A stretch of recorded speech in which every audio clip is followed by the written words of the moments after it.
I've learned some of my best gardening lessons from mistakes I've made. And in today's video, I'm going to share 5 common raised bed gardening mistakes, so hopefully you can avoid making those same mistakes in your garden. My name's Angela from Growing in the Garden. My garden is in Mesa, Arizona, Zone 9B, and I love sharing garden inspiration and helpful tips so you can be successful in your own garden. The first mistake that many people make when starting a raised bed garden is not having an overall plan in place when they begin. I'm a huge advocate of starting small and having your garden expand as your experience grows, but it's really important to look at your space and make an overall plan for the entire space before you add that first raised bed. Adding a raised bed is a big investment of time and money. If you're not sure where you want to garden or where that sunlight hits, consider using grow bags to get started while you're making your plan. Think about bed placement. Think about how you can maximize those areas that receive morning sunlight and afternoon shade naturally. Consider the size of beds you'd like to add, keeping in mind that you want to allow at least 3 feet between each bed. Taking the time to plan your garden before you install that first raised bed will set you up for raised bed garden success. The second mistake that a lot of raised bed gardeners make is not planning for how they're going to water their bed before they install the bed. Inconsistent watering is stressful for plants.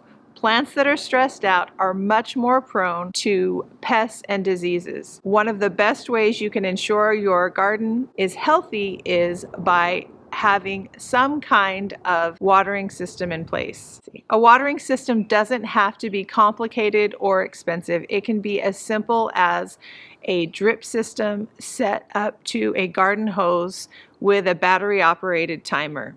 My favorite way to water raised beds is by using drip irrigation. Drip lines water the soil, not the plant. They provide water at an even rate, allowing the soil to absorb the moisture without waste and evaporation. My favorite drip line system is the Garden Grid from Garden in Minutes. I've added them to the beds in my garden and have loved the results. I've used the garden grids for over 5 years in my garden and can't say enough good things about them. Making a plan for how you're going to water your raised beds is an important part of starting a raised bed garden. The third mistake is one that I come across all of the time.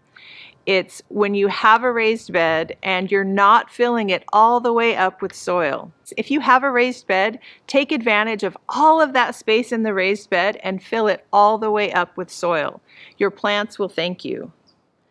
Beds need to be 12 to 18 inches deep. If your beds are very tall, you can fill the bottom with the hugelkultur method, which means that you're going to put in logs and wood chips and things like that.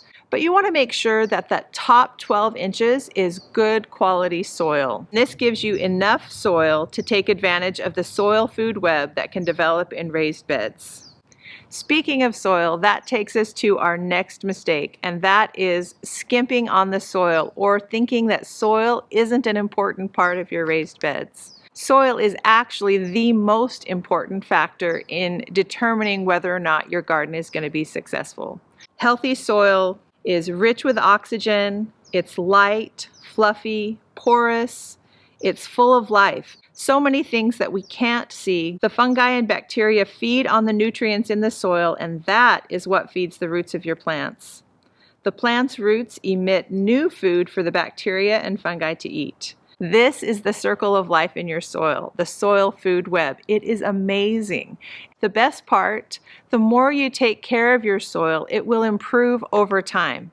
Oftentimes, the first season in a raised bed is the most disappointing. There's not as many good things happening in the soil.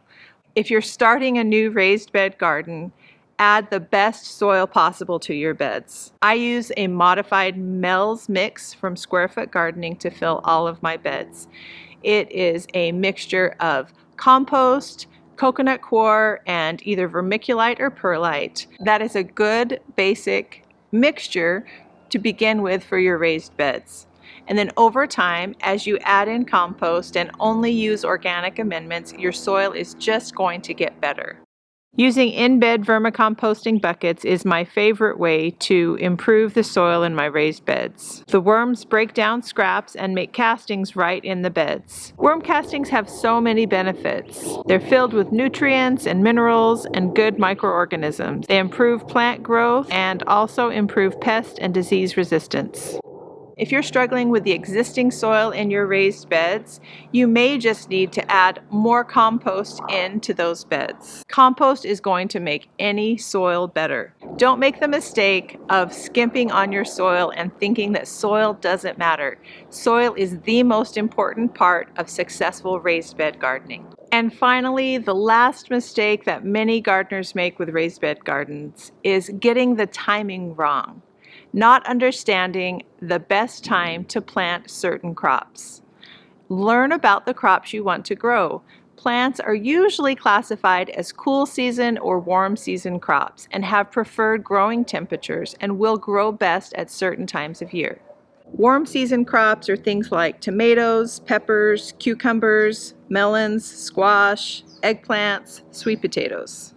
Cool season crops include lettuce, onions, broccoli, beets, radishes, spinach, and cauliflower. Learn about the climate that you're gardening in. Do everything you can to learn about the distinct advantages and challenges of growing in your particular area. Find out your first and last average frost dates. That's much easier than you think. I'll put a link right here and you can go to that website, enter your zip code, and it will tell you your average first and last frost dates. The best time to plant is going to be determined by where you live. This can vary greatly. Here where I live in the low desert of Arizona, our planting times are often much different than other areas of the country. Find a planting guide meant for your area and follow it. To find a planting guide, you can ask experienced gardeners in your area, contact your local extension office, and check local nurseries and see if they have recommendations. You don't have to learn all the timing on your own or make all of the mistakes. Follow a local planting guide to help you have the best chance of success in the timing of the planting of your raised bed garden. If you live in the low desert of Arizona, my blog, growinginthegarden.com, is full of resources to help you determine the best time to plant. I have visual planting guides for vegetables, herbs, flowers, vines, and more. I've also created perpetual planting calendars and seed labels with planting and seed starting dates for the low desert of Arizona. Gardening mistakes are unavoidable. It's part of the process and how we learn. But hopefully today's video has given you some insight into some common mistakes and how you can avoid them so you can have a successful garden. Thank you so much for watching.